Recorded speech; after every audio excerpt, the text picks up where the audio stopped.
Yung, kumusta siklista?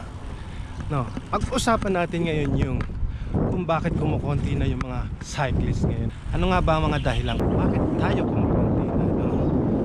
Hindi katulad nung pandemic na sobrang dami talaga. Minsan crowded pa sa ganitong lugar. Pag, ano, kahit ganitong oras, lalo na pag maaga.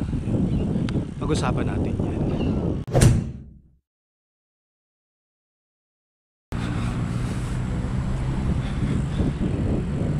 Villar City. Wala. Ngilan-ngilan na lang kami nagbabike dito sa ganitong oras. Well, sabi nga nila, no, back to reality na yung mga ibang pandemic cyclist.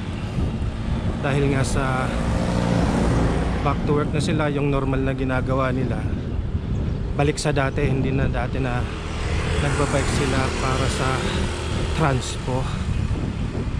Ngayon kasi pwede nang bumalik sa pagko-commute. May mga bus na, may mga jeep na. At yung iba naman nakabili na ng kanilang mga sari-sariling motor. Kaya hindi na sila nagbabike. So siguro yun yung mga dahilan kung bakit medyo kumonti na yung mga cyclist dito sa atin. No? Kahit sa ibang lugar ganun din. Back to reality kumbaga.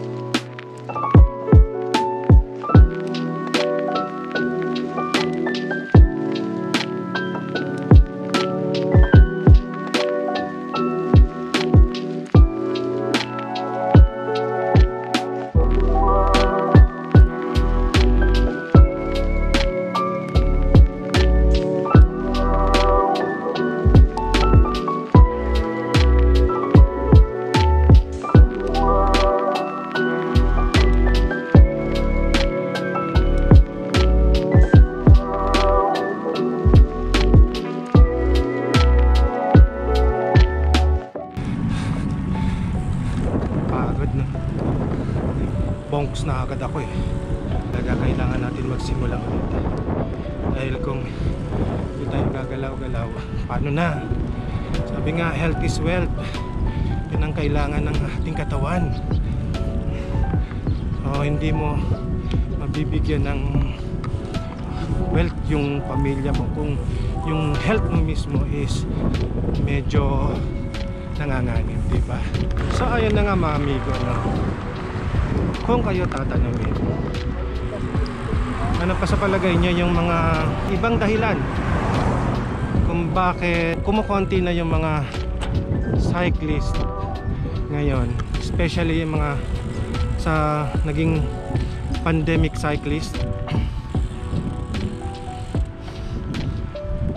bukod dun sa bumalik na sa normal na natakbuhan ng buhay. So ano pa kaya sa tingin niyo yung mga dahilan?